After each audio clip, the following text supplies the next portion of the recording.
Mau menyaksikan kajian Buya Yahya tanpa biaya internet? Segera pasang parabola Al-Bahjah TV di rumah Anda. Bebas biaya bulanan dan tanpa koneksi internet.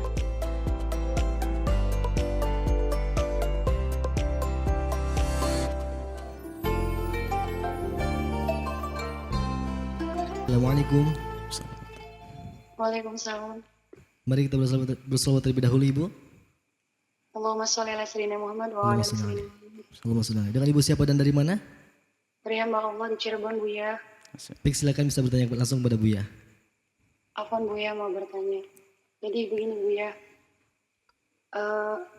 Saya kan punya sedikit konflik tuh, Buya, sama kakak satu ibu gitu. Jadi untuk masalah pembagian waris gitu, Buya. Jadi dulu tuh almarhum ibu saya tuh sempat menggadaikan sawah gitu, Buya. Dan akhirnya anak-anaknya lah yang harus menebuskan sawahnya gitu. Pengakuan dari bapak saya sih awal pertama menggade dan harus menebusnya tuh 8 juta gitu, Buya. Dan sekarang di tahun sekarang yang anak-anaknya udah dewasa gitu, biaya untuk menebus sawahnya tuh beda lagi, Buya. Jadilah di situ ada konflik. Dan itu adalah kakak satu ibu, Buya, abang saya laki-laki tapi satu ibu, beda bapak gitu, Buya. Jadi saya sebagai seorang anak tuh bagaimana gitu, Buya, menyikapinya gitu. Saya sama kakak perempuan saya tuh jadi bingung, Buya, harus bagaimana gitu. Apakah harus bekerja gitu, mencari uang dan mengumpulkan uang dulu gitu. Tapi kita tuh bingung, Buya, untuk mencari pekerjaan tuh yang baik gitu, Buya. Untuk apa? Mencari uang untuk? Ya untuk mengumpulkan, menebusi Baik. sawah itu tersebut, Buya. Baik. Gitu. Dan ya takut juga sih untuk tempatnya, takutnya nggak seperti ya takut nggak menutup aurat atau nggak diizini oleh. Ibu sudah tidak ada. Ibu sudah tidak ada. Sudah tidak ada, Buya. Baik. Terima kasih. Iya, Buya.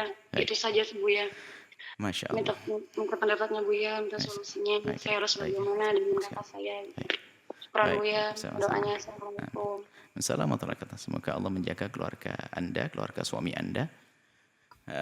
Ibunda yang wafat, semoga diampuni, diangkat derajatnya. Yang mendapatkan waris dari ibunda adalah anak ibunda Anda. Jadi biarpun hanya seibu, biarpun ayahnya beda, itu adalah anak ibunda. Jadi yang mendapatkan waris dari ibunda yang wafat adalah anak ibunda. Biarpun bapak beda, nggak ada urusan. Yang penting anak ibunda Anda. Lahir dari perut ibunda Anda. Satu ini. Kemudian, ibunda Anda dulu punya utang. Kemudian yang digadaikan sawahnya. Maka ibunda Anda wafat dalam keadaan punya hutang. Nah, bagaimana menyelesaikan hutangnya? Hutang harus dibayar.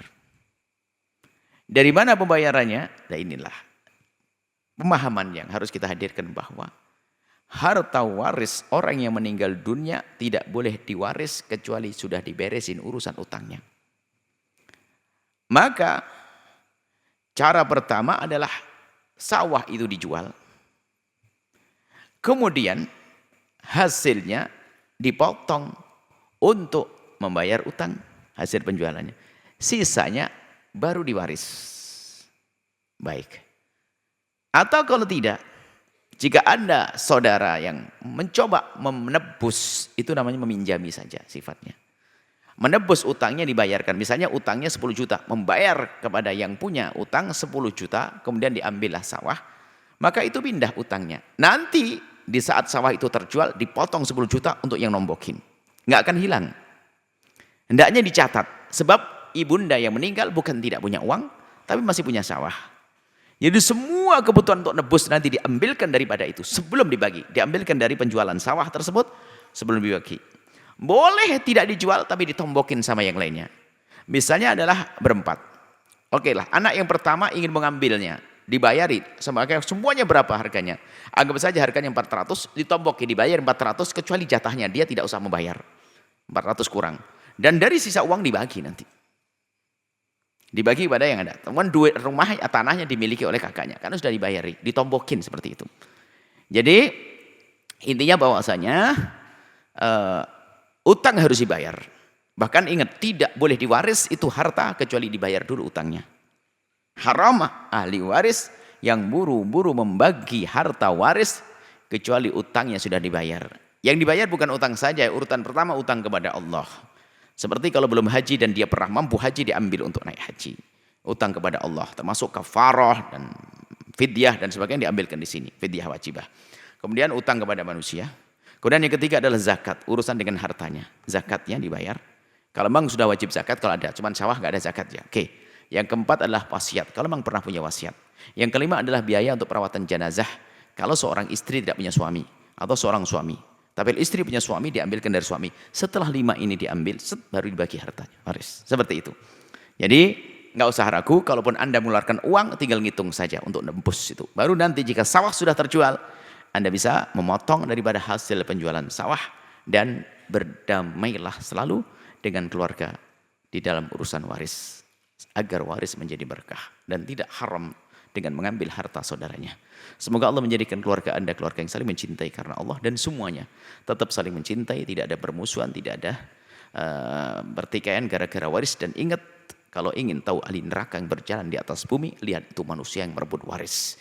Sebab perebut waris melakukan 3 dosa sekaligus, yaitu dosa mengambil hak saudaranya, dosa memutus tali persaudaraan, dosa menyakiti orang tua. Cukup 1 dosa saja masuk neraka paling dalam, apalagi 3 diambil semuanya. Semoga Allah menjauhkan kita dari perebutan harta waris, dan semoga Allah menjauhkan anak kita dan keturunan kita dari ribut urusan harta waris.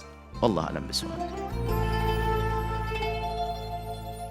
Sahabat Al-Bahjah TV, setelah menyaksikan video ini, jangan lupa bersolawat kepada baginda Nabi Muhammad.